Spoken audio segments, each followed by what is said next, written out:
Sensationally silver, because you are. Welcome, everyone, to Sensationally Silver, A State of Mind, conversations with extraordinary, ordinary persons of age, people who are going to bring you information, inspiration, and validation. Join us.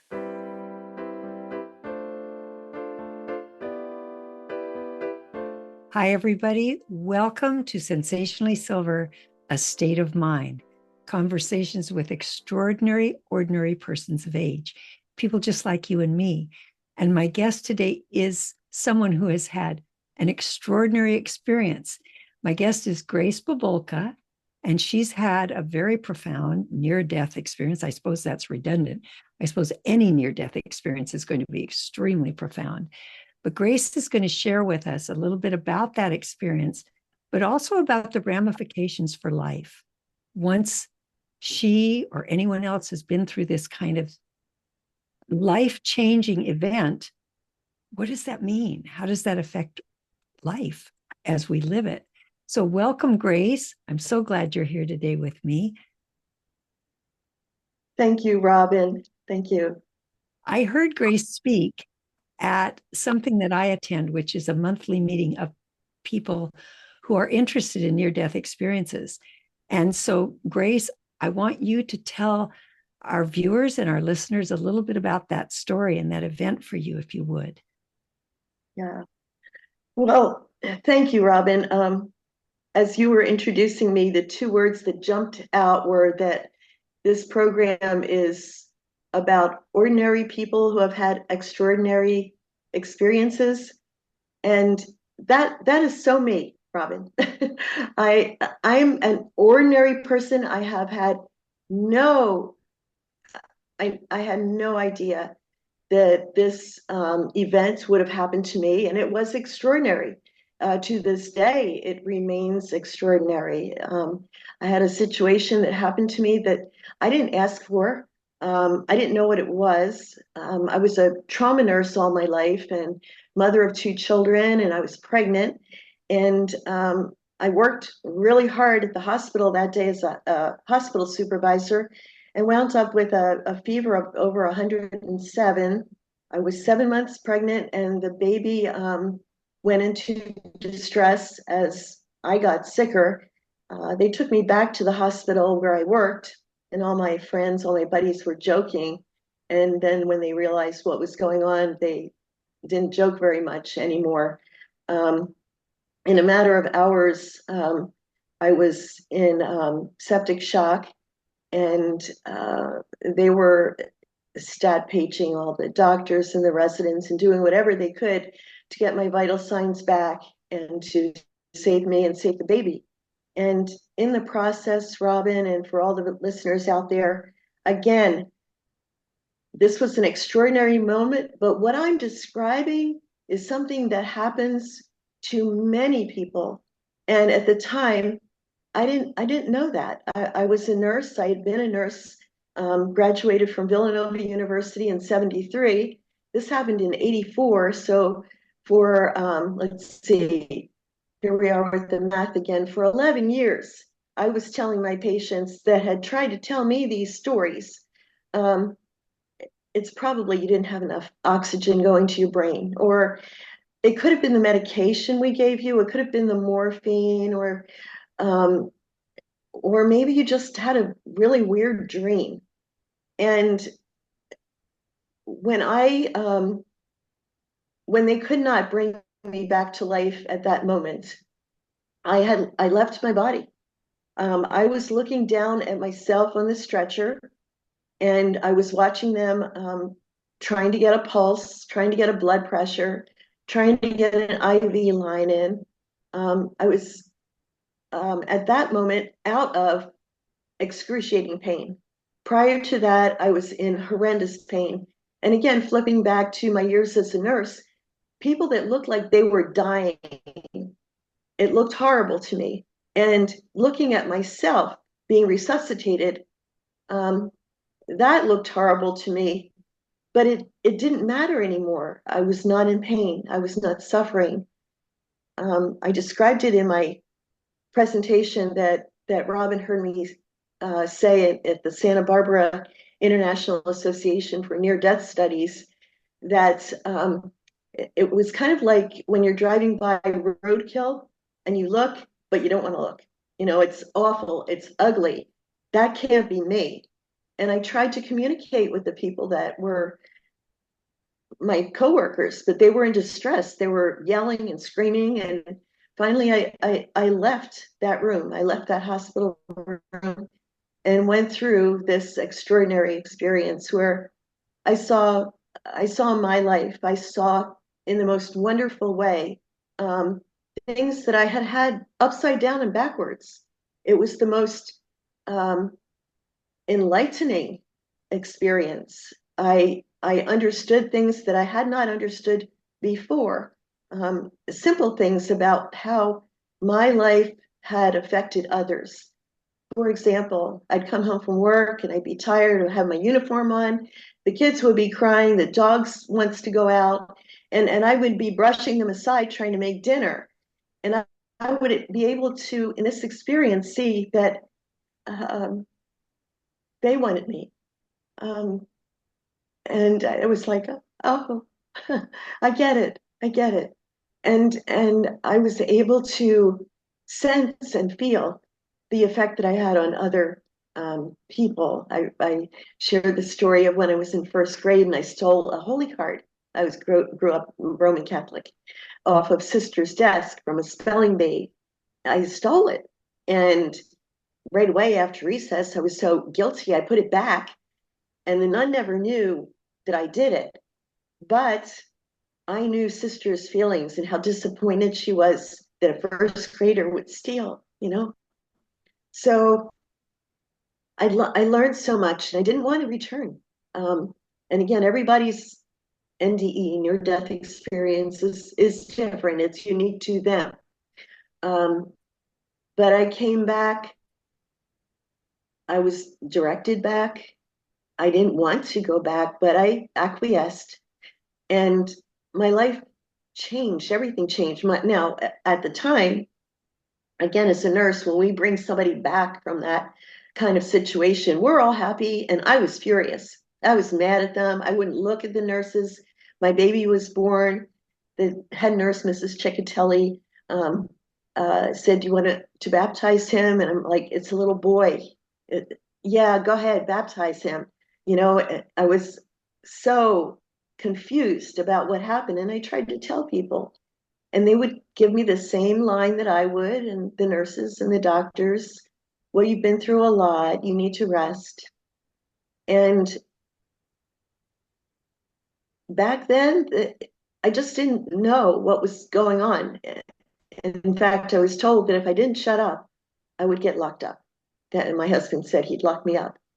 And I stuffed it, which a lot of people do who have had bizarre experiences. But I thought maybe this was just for myself.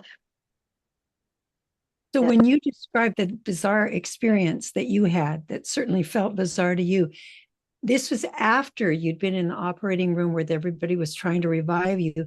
There was that whole other dimension that you visited. Can you talk to us just a bit about that, about what you saw, what you experienced? Sure, sure. Yeah, to back it out, when I left the room where they were resuscitating me, I entered into a very misty passageway, I call it. A lot of people refer to it as the tunnel. You know, you go through this tunnel. Some people go across a field, some people go into a room. For me, it was a mist, a beautiful pastel moving mist. And to my left, I saw others. I saw little specks in the light of the tunnel. And I felt that they were like me. They were going on their life's journey.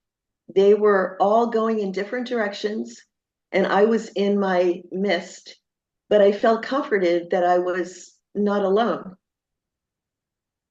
I kept moving ahead, and I felt like there were others on either side of my elbow. And the way I try to describe it is when you're a first-time bride and your daddy's walking you up the aisle and you feel that little encouraging nudge along the way, that was there.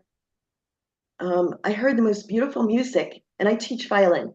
And it was like this combination of voices and sound and organs and wind. And I just wanted more and more of that. And my movement continued up and to the side, and I felt beckoned or pulled further on, at which point that was the point where I saw my life, where I saw everything compressed. Time made no sense. Time was irrelevant. I was seeing things from when I was a baby to the time when I was in the hospital. I was seeing segments overlapping in a way that you cannot.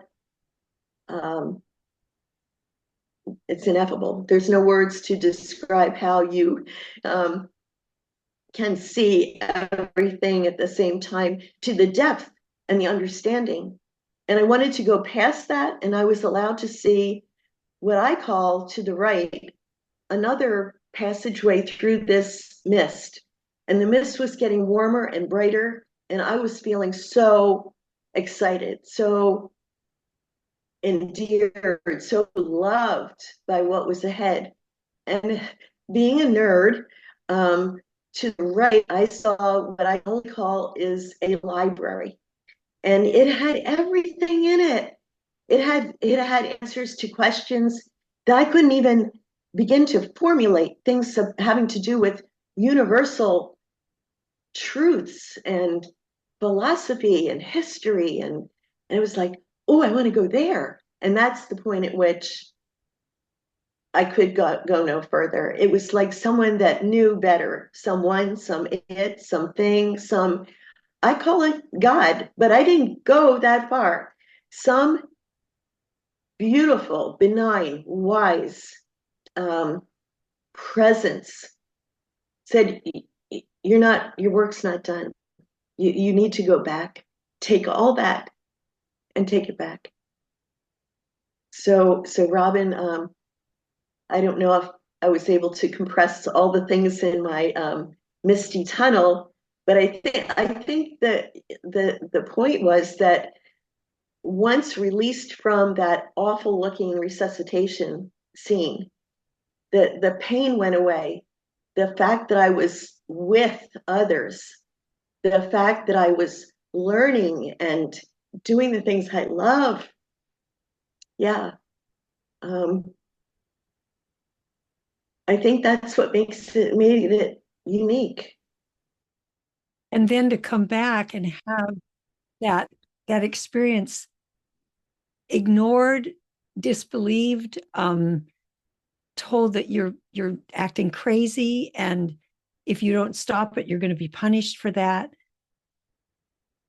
I know that's changing now. We have more and more reports of this kind of experience, so that it's pretty hard to dismiss. I know there are these various interpretations still going on, but the people who have gone through it, they know what they know. You know what you know. And so you were living at a time then, though, where it wasn't accepted. And what did you do about that? Just stuff it? What happened for you with that profound, the most profound experience of your life being denied by the people around you? You touched on it when you said, what did you do with it? Did you stuff it? And in a sense, I did. But what I could not do was not encase or own what had happened to me. So after the threat of being locked up or being ridiculed, I went back to what looked on the outside like a normal life. But the very first patient I touched after going back to work was completely different experience. I mean, I used to be like the best IV starter. They used to call me Sure Shot, and instead I would wind up just holding my patient's hands, and their veins would hop into my IV, versus me jamming my IV into their hand. Um, when I made rounds, I would stop and I would listen to people. I would understand what they were trying to say rather than rushing through rounds. Um, when I went to church, that was mind blowing because I'd sit there and it was like an electric kind of feeling. I would, as I mentioned, I love music, and I'd open a hymnal, and the music was gorgeous, but the words that I had just glossed over, like um, one of the things we say in the rosary is the communion of saints, the forgiveness of sins, the resurrection of the body, and life everlasting. The very word, the communion of saints, to me was like, that was that group of others, the communion of others. We weren't saints, but communion of souls, the forgiveness of sins. There wasn't any judgment, there was the understanding. Um, the hymns, again, the lyrics, Amazing Grace, just good old Amazing Grace. You can sing it so many times, but the words had feeling, depth, the color, meaning. So your experience changed you and you couldn't unchange yourself. You were different. And that was the way it was. Am I getting that? Yeah. Yeah. Yeah. Still couldn't talk about it for, gosh, it was not until 1989. So we're talking another 8 years. What changed in 89 that made that talking about it possible? Yeah, that was when I came out as far as this experience. I thought my little secret was safe. I was playing this game because, people were like giving me the side eye and the kind of thing. So that was back in Philly. That was back in the early 80s. And I had been recruited after finishing my master's in burn emergency and trauma systems development. I had been recruited to start the trauma center at Valley Children's Hospital in Fresno. So I'm in a new state, a new decade, and it's slipped out. I had a friend and she was working in the recovery room, and one of our pediatric patients was talking about this beautiful light. And she said, "Oh, those kids say that all the time." And I said, "You know what? I think I can understand what he's saying."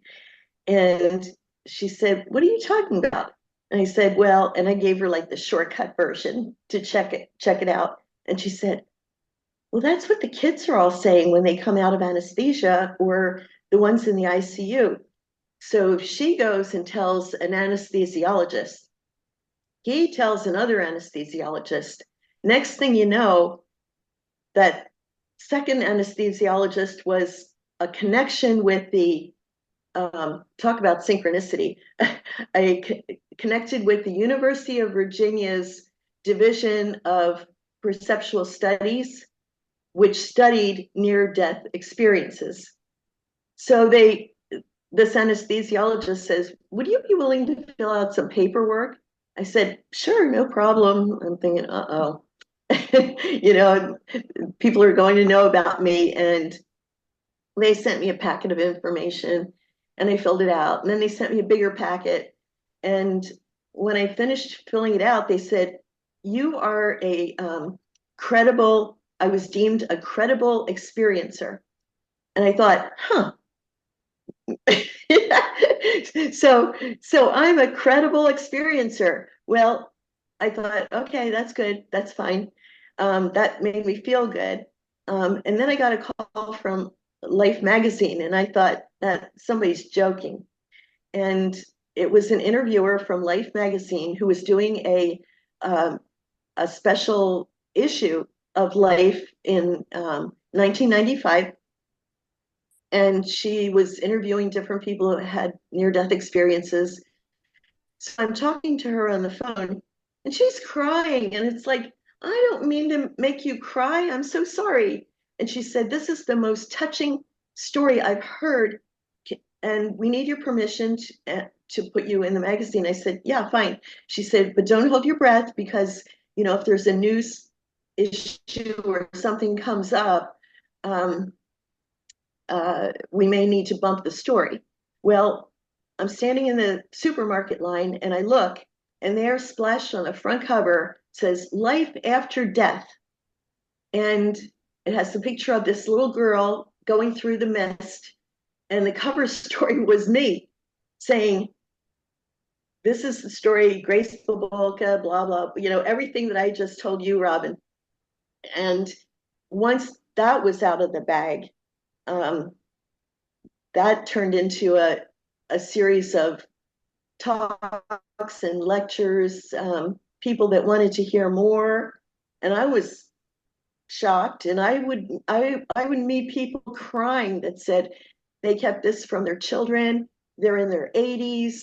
That they thought people would think they're kooky. They would use all the old language, and they'd say, you got bats in your belfry, and and so it brought so much relief for people to have spoken about it. And then I guess the other thing that really was remarkable is some of my parents at the hospital that I was working at had read it, and I would never have told parents in the intensive care unit about my experience. But the name Bubulka is kind of different. And people that had read the article were coming to me saying, this is what my child was trying to tell me. And sometimes the parents of the children who had died, I did presentations for hospice nurses and for volunteers for hospice and parents of children who had died. And this had brought comfort to them, not comfort, but a little piece of peace in their loss. And that, oh my gosh, I'm so moved by what you're saying. And I've heard you before, Grace, but it's, there's something about that secret coming out and other people going, oh, me too, or thank you. You validated this huge part of my life that I've had to hold inside and not let out. And now it becomes celebrated. That's really profound. And the gift to those parents of children who went through that, who tried to talk about it, that the parents were then able to hear them, to really hear them. They can't experience it like that child has, but they can validate the child rather than saying, oh, they're there, honey, like it's made up or a fantasy or whatever. So different, such a different experience of the same event in life. So, Grace, I know this has changed your life, and I want you to talk about, from all these decades later, if you can talk about what that's been like to have gone through this, had it be a secret, then be something that is validated and then really kind of celebrated. And then as the years go by, how does that keep working on your own experience of being Grace? By the way, I love your name. I think it's the perfect name for the person who's been through this. But talk to us about that Grace, that changing Grace. A couple of thoughts just came to mind. As much as I felt good about helping people, it's a mutual experience. I mean, as I felt I would offer them something out of this unusual experience that I had, they would in turn bless me back. I would feel thankful that I was able to apply some meaning to what had happened other than for my own personal benefit.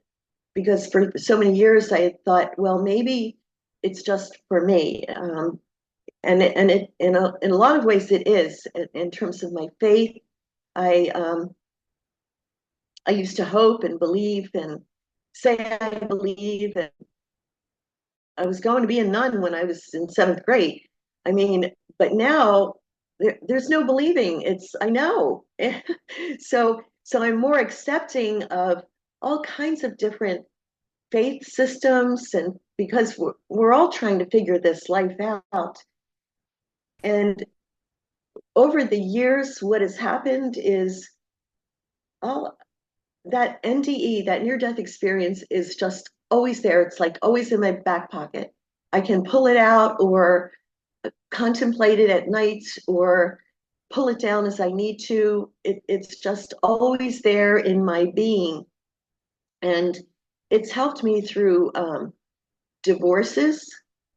It's helped me through major moves across the United States with my children. It's helped me when my big trauma center was uh, dismantled and all of my staff was pink slipped, reduction in force, because we moved into a newer hospital and my trauma patients were financial drain for about a year. So the whole department closed down. So but it my NDE helped me through many jarring experiences. And then as I got into my later years, as I age, it's I would say it's like a reflective talisman. It's something that a touchstone that just keeps me centered. Um, Interestingly, over the past couple of years, I've had some health problems, and I find that I can't do some of the things that I used to be able to do. And that's kind of a shock in and of itself, when you realize you used to run up a flight of stairs, or go all day without going to the bathroom, or hike for a day, or any of those things. As life's limitations start to occur, it's made me realize certain things that, again, in that NDE, what are the things that are really important at the core of my being? And slowly, like retiring as a nurse, that was like shedding one identity, but it's still there. It's still part of me. Music, I still love music, but I have no endurance to play in a symphony or an orchestra. I can do it in church. I can teach, but so there's losses that I think occur as you get older, and I'm finding tremendous solace in kind of paring down my life, and writing to me has turned into my mission. Basically, taking my life's experiences and putting them down and thinking about them and offering them to other people. And I guess that's where I am at this corner of whatever life takes you. It keeps me um, calm. Out of fear, it sounds like, away from fear. You know, that word experience, we need some more words for the word experience. It's all we've got. This amazing happening that alters everything from then on, from then forward. It changes everything. So now you're applying it to being a person of age and facing the losses that we all face physically, however they manifest. We aren't the same as we were at 18. There's no way, but there's comfort in having been through that, having seen that, having come back from that, having shared it now for many years. And now it's got even more of a message for you in your own life. How is, What I've often, go ahead. a thought I just had is, I've often heard that anxiety often has to do with thoughts about the future, and depression has more to do with regrets about the past. And the near-death experience has a way of addressing both sides of that life span, in that you look back on things that you may have done that you wish you could have done differently or better. You want to do over. And it's like you forgive yourself, Grace. It's okay. Or you look to the future and say, where's this all going ahead? You know, and it's like, it's okay. It has that palliative um, tempering on either side of depression or anxiety, regrets from the past, what's in my future. So it smooths out those difficult feelings Mhm. and reassures you that it's all okay. It's all okay. It's been okay. It's going to be okay. It's okay right Yeah, now. A couple more questions, Grace. How has your experience affected your relationship with your children? I have learned, and I'm still learning to. I always said my three kids are so different from each other. It's like, how did that ever happen? They, I guess in my naivety, I would have the first one and think the second one's going to be like that, and the third, and each one of them is so completely different. And in adulthood, my near-death experience is helping me realize that they are on their own paths. And there was a time where it's like, Joni, you got to go to college, you got to graduate high school. And it's like, no, Mom, I want to draw feathers. Well, she is a successful, great graphic artist. She has her own business. She's been married 20 years. She's telling me, Mom, don't brag about me. But that's an example of, you know, taking their own path, and me thinking, well, no, you're supposed to go to college, you're supposed to do this, that, and the same for my other two, to be able to say, for all the ups and downs and the heartaches, I feel like I can listen better. Oh, and the other thing about the near-death experience is it reminds me that I'm not perfect. I'm not perfect. And in listening to my children, I find that I just have to keep giving myself grace, doing the best I can with what I have and what I know. I think without the near death experience, I'd be a mess. I mean, every time something would happen, I'd react or overreact or underreact, and it helps stabilize me. So, and my kids are in their 40s now. Um, Hopefully, listening to you today, Grace, is going to help stabilize all of us, just smooth it all out. The last question, and this is always my last question for my guests. What I ask is, what do you want to say to other persons of age? But I want to change it just a little bit for you. Grace, if you were next to the bed, someone is leaving this life, they're in that process of leaving the body, and they're afraid, what would you say to them? I've had that experience with my patients, and one of the things I remember way, way, way back, 1971, one of my nursing instructors had a researcher that she often referenced. Her name was Dolores Krieger, and she talked about therapeutic touch. And there's a certain incredible power to being there. Some people don't like to be touched, some people do, but your words mean less at the very end. Being accepting of the situation. I remember someone at my mother's deathbed kept trying to say the rosary and talk to her, and it's okay. And so And there was a certain need at that moment for stillness. When they start seeing things, they start talking to people. That's the time to hush. Just hush. Let them be. If they're seeing their cousin, they're seeing a baby, I would say, don't talk. You don't need to talk. Therapeutic presence, was the word that they gave in 1971 to just be there, if you can. If you can't, like during the pandemic, be there in whatever way you can.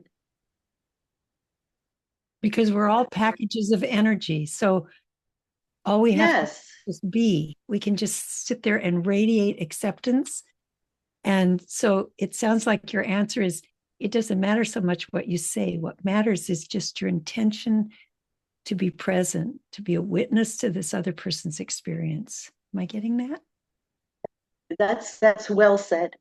That's well said. What do you say, Robin? You summed up my attempt to say not to say, in the words of the Beatles, let it be. Let it be. Beautiful.